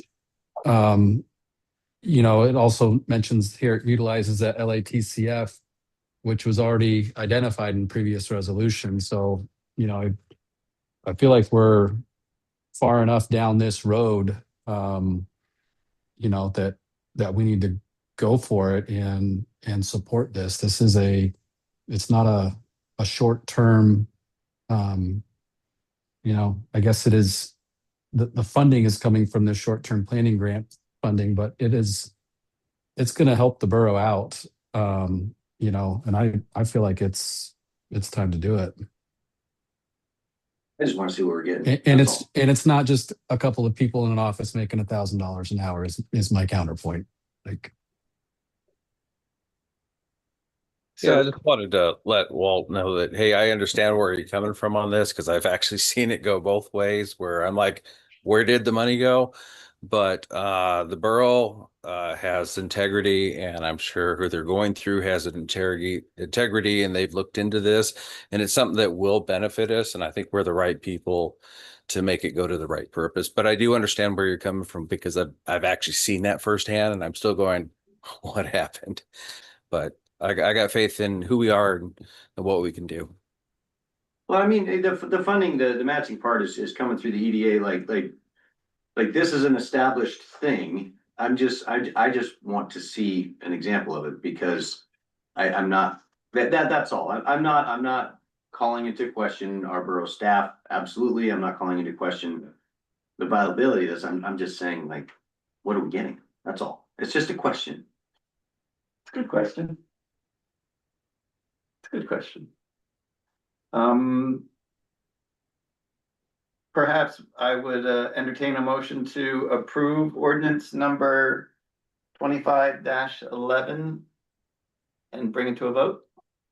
I move to approve ordinance 25-11. I'll second it. Okay, the motion is to approve ordinance 25-11 and seconded. Bring it to a roll call vote. I'll still vote for it. I don't think we don't have to be always, you know, unanimous. I hate our borough staff. I'm just super curious. That's all. Okay, Richard Hammond, Yes. Dominic Canali, Yes. Walt Warner, Absolutely. Jeremy Stanfield, yes. David Alexander. Yes. It's unanimous. Okay, it's unanimous. The motion passes. I guess just for clarification, would you just like us to send you? If you could send me examples? yes, an example would be fantastic. Yeah. I'm just super curious. Yeah. Thank you. We've seen quite a few. One other point of clarification and a preview, we hope to have this solicitation wrapped up, put it out on the street, receive bids and review them. And you will see this again to award the contract for the forum. So look for that on our timeline. We expect you to see it in January. Good. That brings us to ordinance 25-12 to amend Denali Borough Code 1.30 financial disclosure. Move to approve ordinance 25-12. Second. I'll second. Okay, it's been moved and seconded. Mr. Mayor, do you want to have a little discussion? Happy to, this is, my notes are, this is code cleanup. I would offer that the clerk, Madam Clerk, might have more to add, but basically we're eliminating forms from code. Thank Only you. best practice. That aren't used. A lot of the forms aren't used. We currently have a financial disclosure form that we use, but it's an online form, so there's no way for us to mirror the form that's included in code. Interestingly enough, this is the only form that's specifically mentioned within our code. Hmm. And so that's why it's handled in two different ordinances right now. This one is just to remove that form reference, specific form reference from code. Then the next And ordinance. the next one is the rest of the to forms. Just remove the forms from our code. Okay, if there's no further discussion, let's have a roll call vote on the approval of ordinance 25-12. Walt Warner, Yes. Dominic Nally, Yes. Richard Hammond, Yes. Jeremy Stanfield, Yes. David Alexander, Yes, unanimous. it's unanimous, it passes. That brings us to ordinance 25-13, amend Denali Borough Code Appendix Forms section. This is the second part of this where we're getting rid of the forms that are no longer being used. I'd like to make a motion to Approve. approve ordinance number 25-13. Second. All right, it's been approved and seconded. If there's no discussion on this, have a roll call vote. Richard Hammond, Yes. Jeremy Stanfield, Yes. Walt Warner, Yes. Dominic Nally, Yes. David Alexander, Yes. unanimous. All right, ordinance is passed. That brings us to ordinance 25-14. Amend Denali Borough Code 4.11 commercial use permit. Move to approve ordinance 25-14. Seconded. All right, the motion is to approve and it's been seconded. I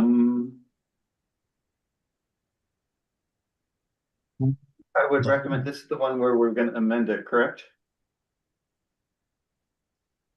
Well, I have a quick question on this before we vote, Okay. if you don't mind. I was looking at Amber's notes here regarding I guess, it's currently in code that the assembly is responsible for decisions on commercial use permits?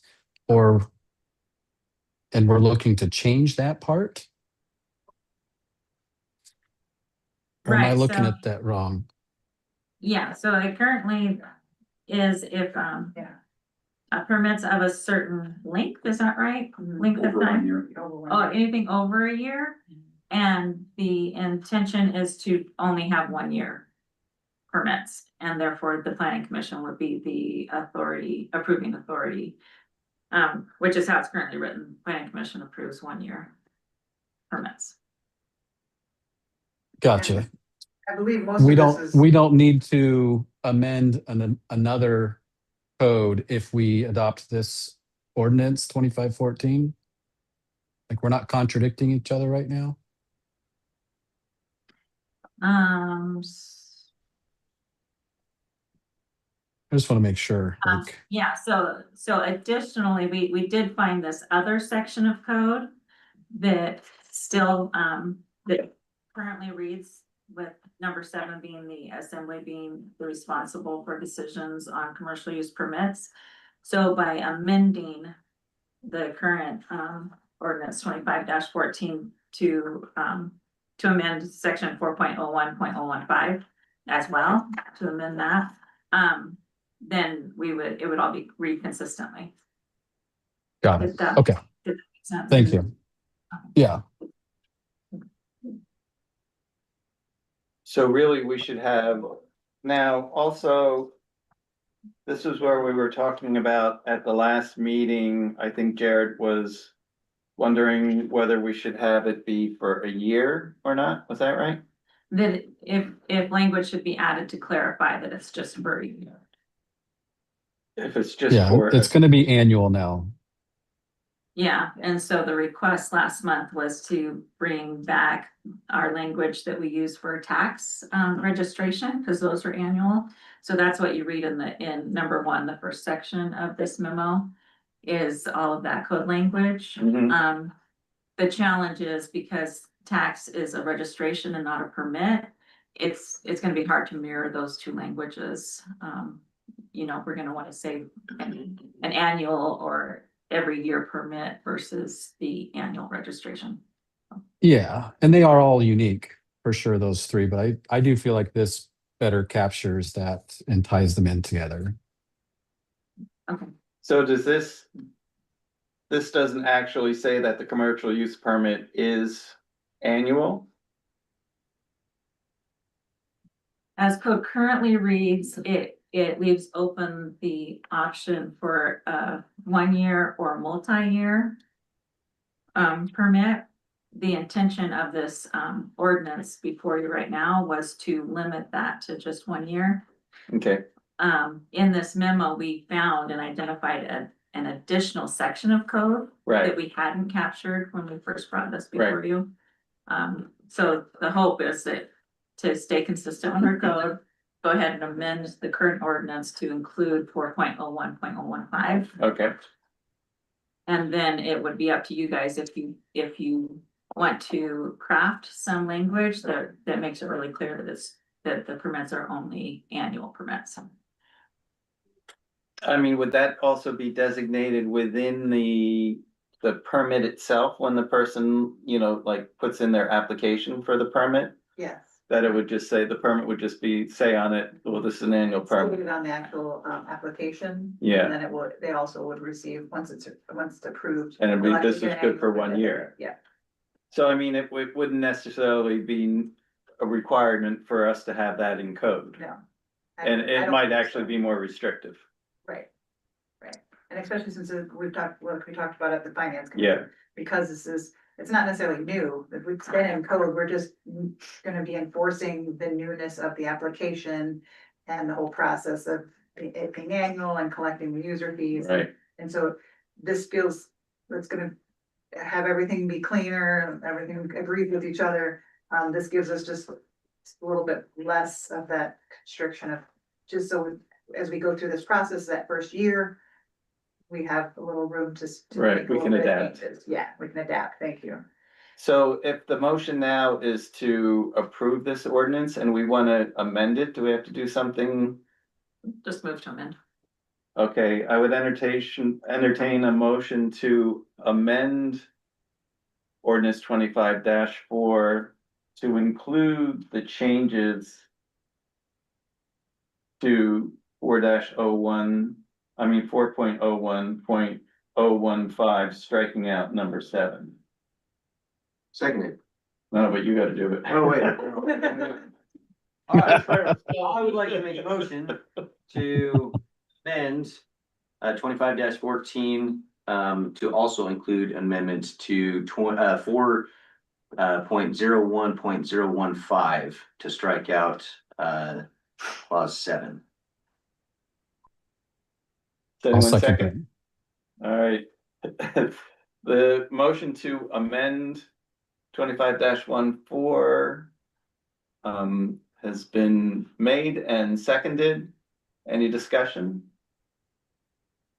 Do we need a roll call vote on that? Not for amendment.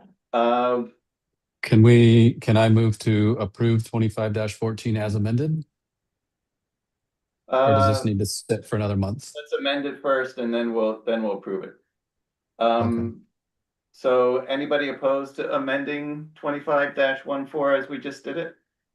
Nope. No one's opposed, so the ordinance is amended. Now we can, There's already a motion. and there's already a motion to approve the amended ordinance. And could we have a roll call vote for that?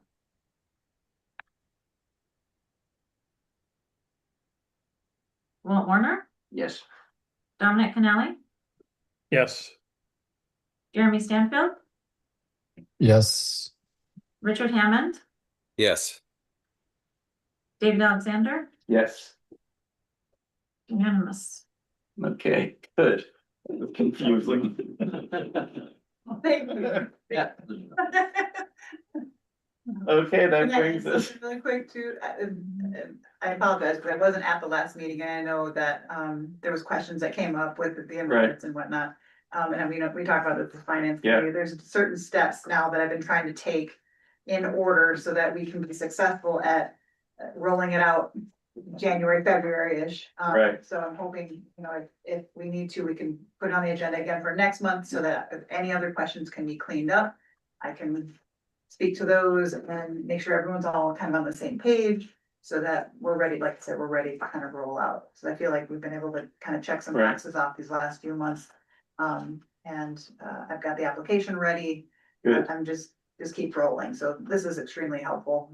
So, and Good. I'm glad that I can be at this meeting and I will be at the next meeting and the next few, just so that we're all, I can explain it and speak to it and Right. we're all in agreement and on the same page. Because it is gonna take another step of talking to the commercial operators and just kind of just getting everyone on board. I mean, this has been a long time coming. Right. So it's not really a surprise, but I just wanna make sure that everyone knows that even though it's been a long time coming, it's kind of It's been on here. the back burner, but here we go.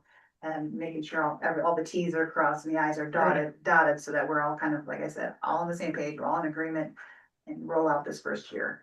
good. Yeah, I think it'll be good. Yeah. All right, thank you. Yep.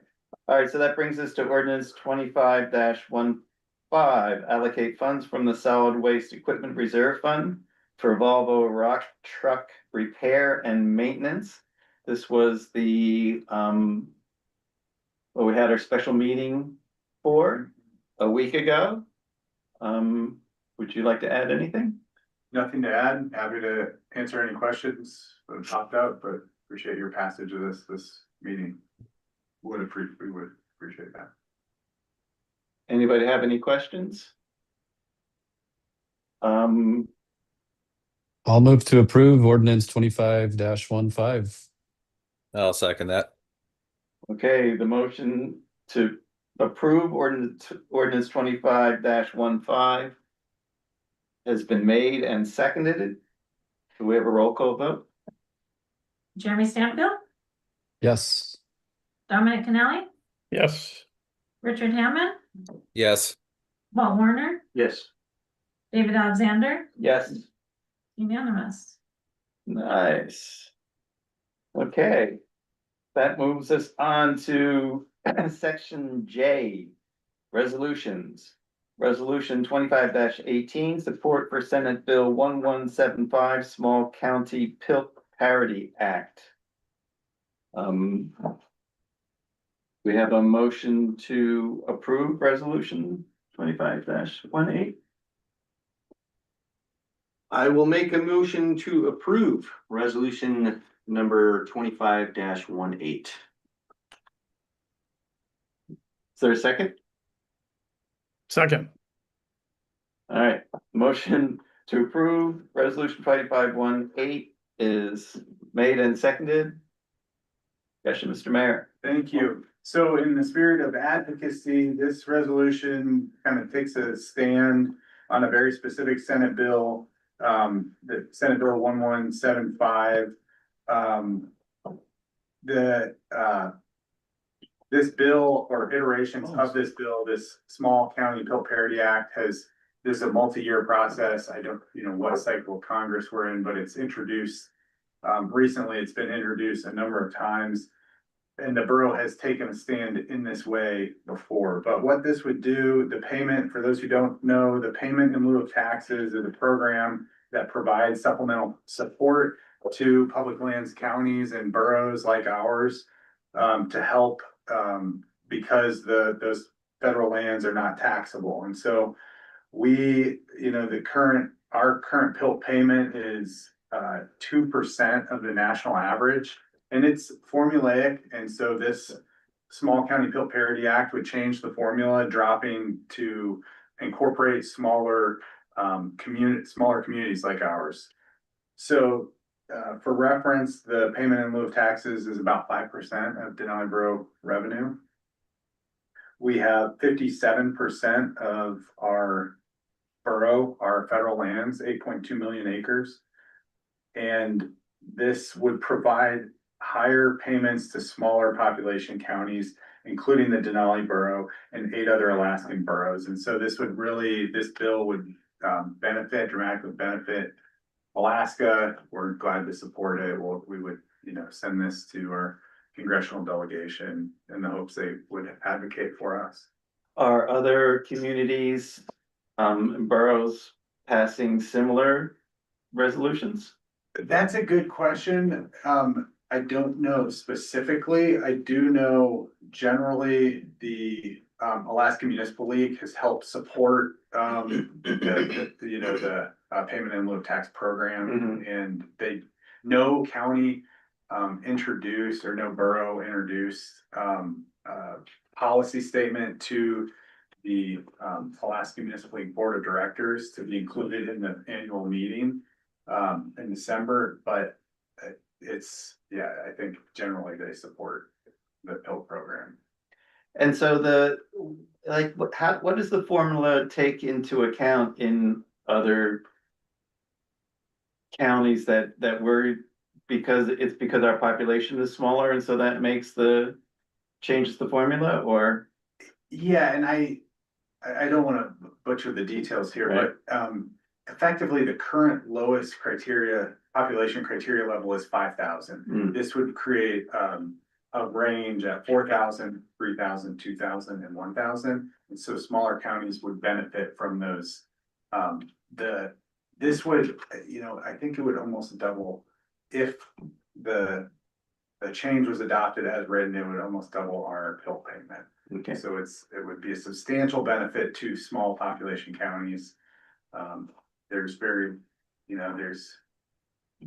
maybe little change to larger population Right. counties and maybe less Right. support for it because of that. Right. That said, this. But it would certainly affect Alaska because it's such a sparsely dense, the least densely populated state. Exactly, and eight of our boroughs have less than 5,000 people.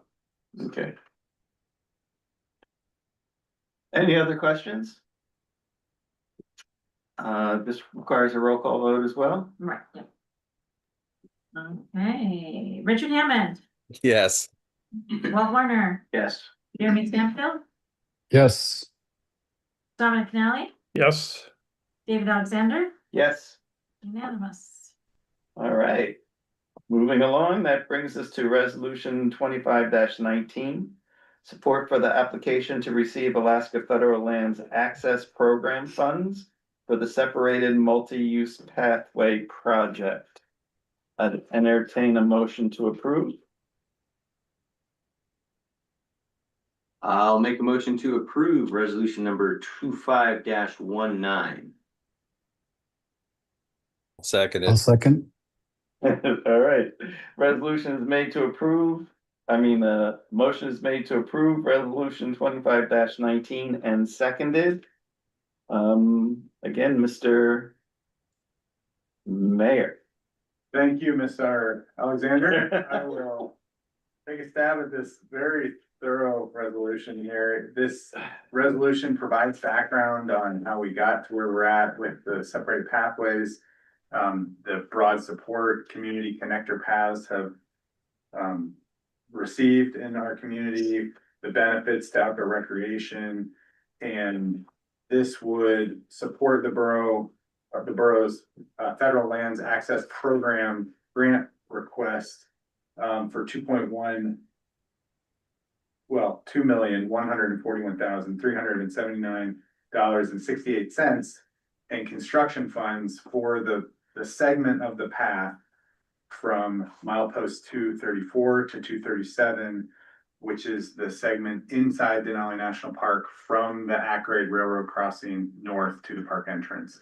That segment of the trail would be within the DOT right of way, so we can act as a partner on behalf of DOT to apply for these funds. There is no federal match, but there's no non-federal match required, which is a change from previous years. So and we've been successful with more and more LAF applications in the recent past, so feel good about this. And so then this resolution would be like attached to the application? Yes, as I understand. Okay. Any other discussion on resolution number 25-19? Then I would call for a roll call vote. Jeremy Stanfield, Yes. Don McNally, Yes. Walt Warner, Yes. Richard Hammond, Yes. David Alexander, Yes. unanimous. Okay, moving along. That brings us to other business. Alcohol and marijuana control office license considerations for the Denali Cannabis Cash renewal application and the Denali Grass Company renewal application. I would entertain a motion to not protest the applications. I'll make a motion and not protest. I'll second. Okay, motion has to not protest has been made and seconded. Any discussion on this? Then we'll take a vote. Anybody opposed to the non-protesting of these two businesses? Seeing none, the motion to non-protest passes. Okay. That brings us to public comments. Anybody want to make any comments? We do. Good. Yeah. I'm Dorothy DeBlau, Golden Road. Wanted to say congratulations to the Walt, to Jeremy. Thank you for running again, to all the assembly members. We appreciate your work. Well, we're here just to kind of give you an update on what happened on Kobe Road this summer, besides the fire. But it went well, and I know Don has some exact figures of how much gravel we hauled in and all of that. And yeah, you know, this year we were real hopeful we would be done asking for matching grants, because we needed a certain amount. And it only goes so far. And so we have to look forward to the next year, and that's what we're doing. We're looking forward to it, or, you know, kind of planning kind of every day, or that we just kind of talk about it, just keep it in front of us, and until that project is done, we are committed to it. And yes, we need the borough's help. And yeah, and even it's nice, you know, we got 6 inches of snow last Thursday. And just the other day, I believe it's because of the condition of the road. I don't know who did it. Somebody had a snow plow in front. They went from Parks Highway all the way past Battle Axe because of the condition of the road. It's good. So thank you for supporting that project. It's ongoing. Yeah. Good, it's good to see that. It's good to hear positive things about that road. Of course.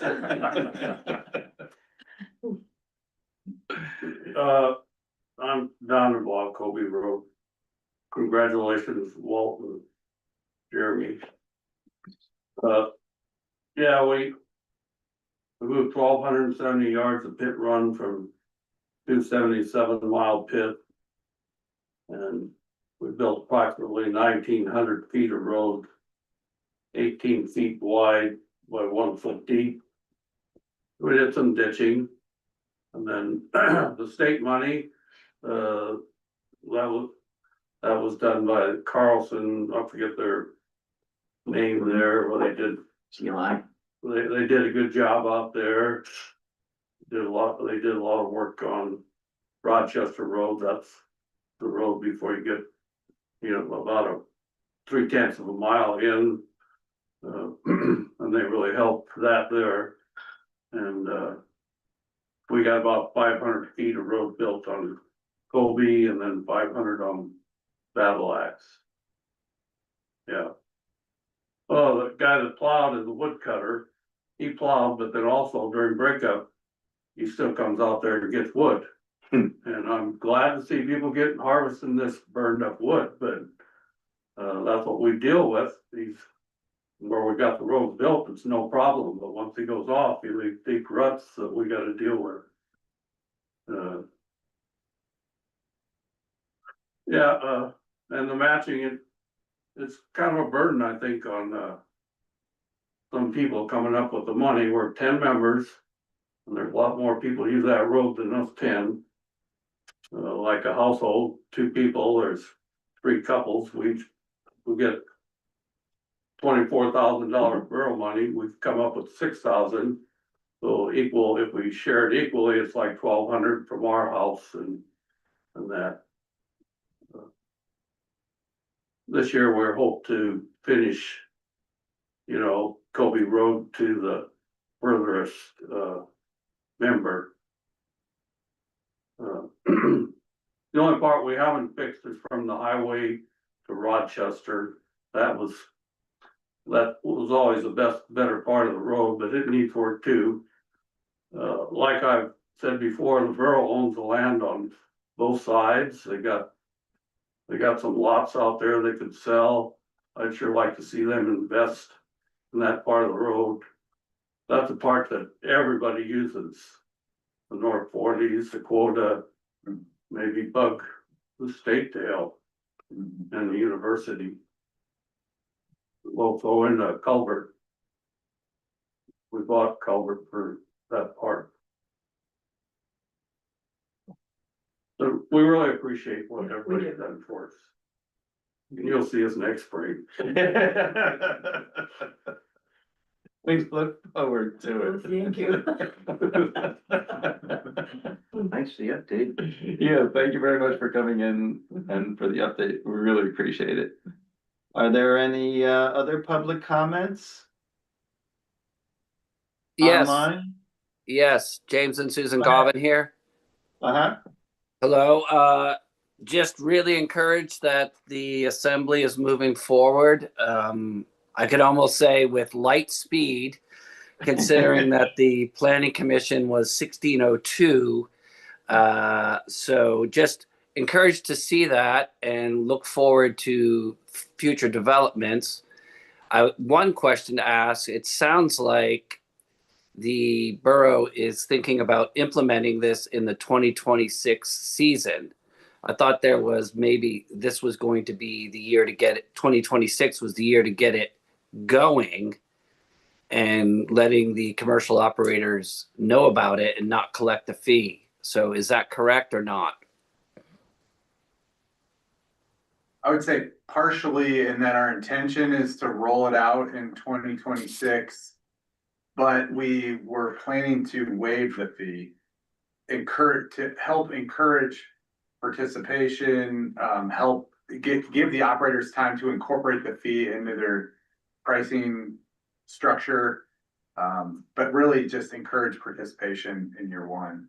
Something to add, Drew? Well, at our finance meeting also, we're not definitive just yet, but we have thrown around, okay, maybe having them pay the application fee at this point. And then what I really would like to see is that win-win partnership with our commercial operators, because this is gonna be a new program, because we haven't done it before, and we're really trying to collect data, we're really trying to get our forms in order.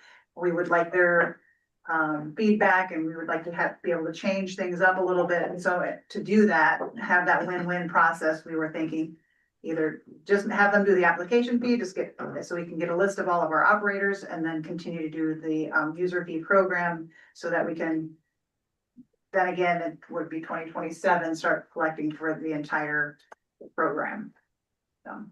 Okay, one final question. Is part of this goal to actually map the trails that they're using and quantify that? Like, we are using 11.7 miles of trail of borough land, and then also being able to make sure that in a season, it doesn't become 15 miles of borough land. Right, yeah, and that will be part of the data collection process. We do have, right now, we've got a very bland, we have our land management plan so that operators can pinpoint where their usage is at, so that we can, again, start collecting lists and data of where these operators are at. We're gonna need to be able to come to some sort of basis of how these trails look as of today, so that we can assess any damages going forward. So again, it'll definitely be, like I said, a year worth of data collection, and we will work on the mapping system as well. That is gonna take time and dollars as well, so, but yeah, even that will be a process, but yeah, we do have it built in the application for them to let us know where they're at, where they're operating at, what trails they're using. Thank you. Thank you. Anyone else in the public have a comment? Hearing none, I'll move on to next is assembly comments. Start with our newly re-elected Mr. Warner. I don't believe I have anything that's relevant. Okay. I guess I'll go next. Thank you very much for bearing with me, being the office, what is it, the pro tem something, whatever it is. All I gotta say is Jared and who owe me. That's it. Mr. Canali.